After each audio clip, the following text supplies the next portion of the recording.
Yo, what's up people? Welcome back. My name is Dominic and today we're going to talk about how to take those awesome kinds of flat lay pictures in under 2 minutes. Or not.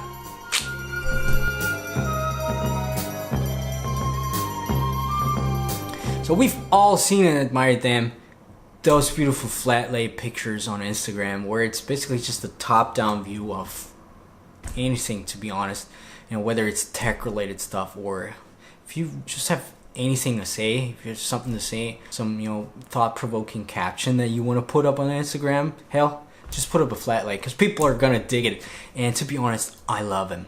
I love those flat lays. And sometimes even nature itself will provide you with the most beautiful flat lay top-down view if you got a drone or a plane.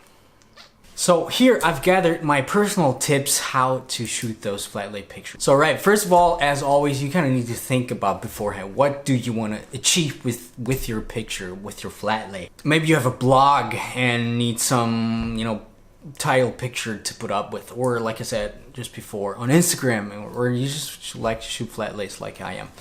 So kind of take your time, think about what kind of props do I need, what do I want, what points do we want to get across, and then you right off to the research stage, what I call.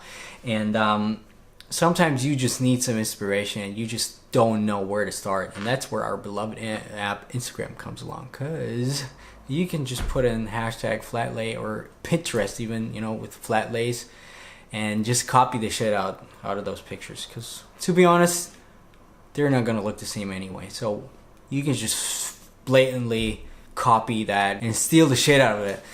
It's not gonna be a problem, right? I mean, not that I do it.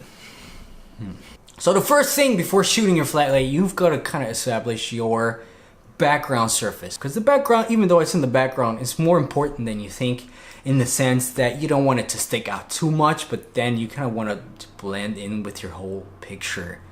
So it shouldn't be too flashy, but it kind of needs to be interesting enough for the eye to keep looking at the picture.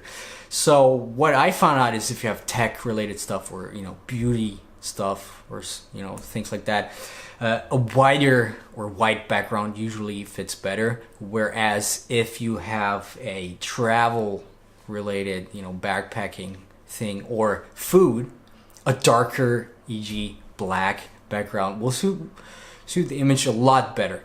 But for my example, I'm just gonna take a tech related flat lay and just put it up a black surface, because fuck the system. Now for the most important part, basically there's two different flat lay settings. The first being the grid style, aka OCD style, where it's basically just aligned, perfectly aligned for the OCD kind of person. And I sometimes do that, but even though I'm not like that, people that know me might know that, right? Or the other one that I don't have a name for it right now, but you kind of know what I'm trying to come across. It's like this mushy, weirdest, no thought, just throw up, just throw. You know what I'm trying to say, right?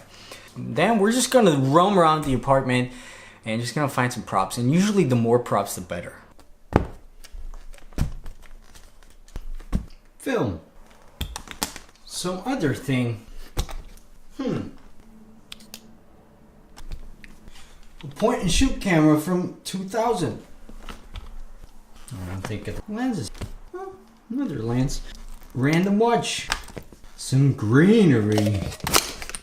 Bullets. Here's what the actual setups actually looks like. Isn't that beautiful? Isn't that beautiful, my friends? Man, this is kind of out of frame. There you go. And the lighting is really the most important part. And I have this kind of cheap, really cheap studio light. And if I just shoot with with the light that I have here, including my lights in my room, if I turn off the studio light, it looks like this. Right. Beautiful, right? No. Here's the thing.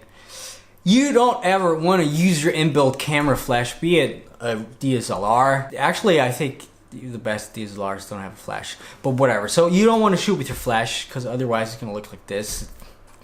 What you want to have is some professional lighting, and professional doesn't need to be expensive, because I have some soft boxes off of Amazon and they're like, I don't know, 30 or 50 bucks for 2 of them, and you know, they fit the purpose. I mean, they're not, you know, professional flashes, but they're just soft boxes like I use right now. This is generally the most important stuff, the lighting.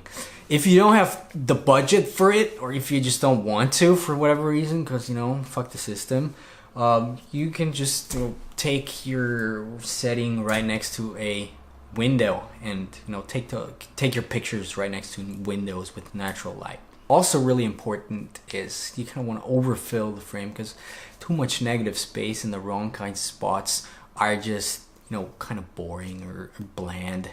Unless, of course, you want that to be your creative thought process. Then you just start, you know, basically experimenting with your camera. And my camera being in my FLATLAYS, usually my iPhone.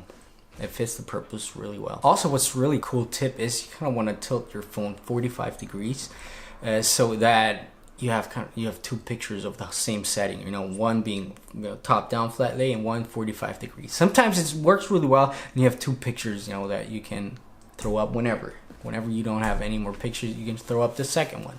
Also, if you take those flat lay images, your iPhone has this cool feature where it shows you when it's, you know, dead on flat down, if that's how you say that.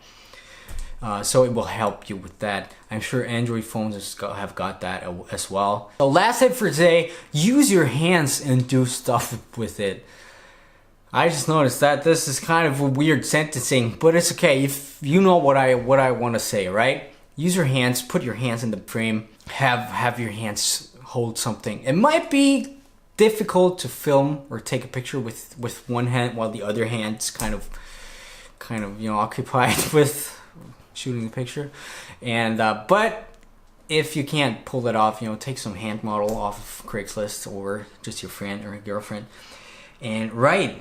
This will make things more interesting, more in-depth, and this is basically how I shoot my FLATLAYS. Also, you need to kind of watch out for the shadow. Usually I just take my softbox and put them like dead center on from the top, so that I have no shadow, because you don't want to, I mean, of course some of you people are going to say, no, okay, I can fix the shadow in post, but just don't even bother with that. It's like 1 second difference and it makes all the difference later. That's basically how I shoot my FLATLAYS. Thanks for having me here. If you like that, please give me a like, because obviously I need it. And of course, subscribe. We're almost 200 people right now, and this excites me really a lot. So I'll see you later, probably next week, because I'm trying to do weekly now, and also see you on Instagram. This has been Dominic. Bye bye.